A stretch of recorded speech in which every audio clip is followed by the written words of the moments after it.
अवकाळी वादळाचा कहर, शेतातील सौर प्लेट कोसळला, शेतकरी भरपाईच्या प्रतीक्षेत. निसर्गाच्या तडाख्याने सौर सिंचन व्यवस्था उद्ध्वस्त, पारस शिवारातील शेतकऱ्यांचं मोठं नुकसान. एकीकडे वाढती महागाई, उत्पादन खर्चात झालेली प्रचंड वाढ आणि सततची नैसर्गिक संकट यामुळे शेतकरी आधीच आर्थिक अडचणीत सापडला असताना अवकाळी वादळाने पुन्हा एकदा शेतकऱ्यांच्या जखमेवर मीठ चोळलं आहे. बाळापूर तालुक्यातील पारस शेतशिवारात वादळी वाऱ्याच्या तडाख्याने प्रल्हाद नारायण आंबेलकर यांनी शेती पंपासाठी उभारण्यात आलेल्या सौर ऊर्जा प्लेट्स जमिनीवर कोसळून मोठं आर्थिक नुकसान झालं आहे. गेल्या 2 दशकांपासून कृषी क्षेत्र अनेक संकटांचा सामना करत आहे.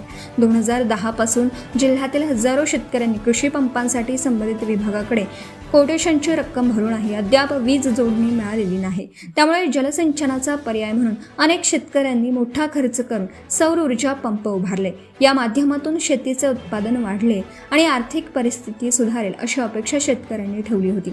मात्र 1 जून रोजी सायंकाळी अकोला जिल्ह्यातील विविध भागांमध्ये वादळी वाऱ्यासह जोरदार पावसाने धडक दिली.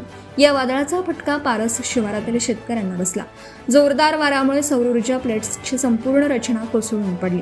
त्यामुळे सिंचन व्यवस्था ठप्प झाली असून शेतकऱ्याचं लाखो रुपयांचं नुकसान झाल्याची माहिती समोर आली आहे. आधीच नैसर्गिक आपत्ती, वाढता उत्पादन खर्च आणि अनिश्चित बाजारभावामुळे त्रस्त असलेल्या शेतकऱ्यांवर हा आणखी एक आर्थिक आघात मानला जात आहे.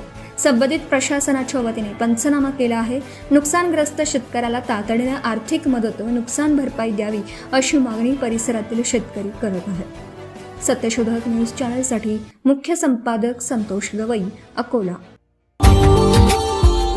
Subscribe now and press the bell icon. Never miss an update.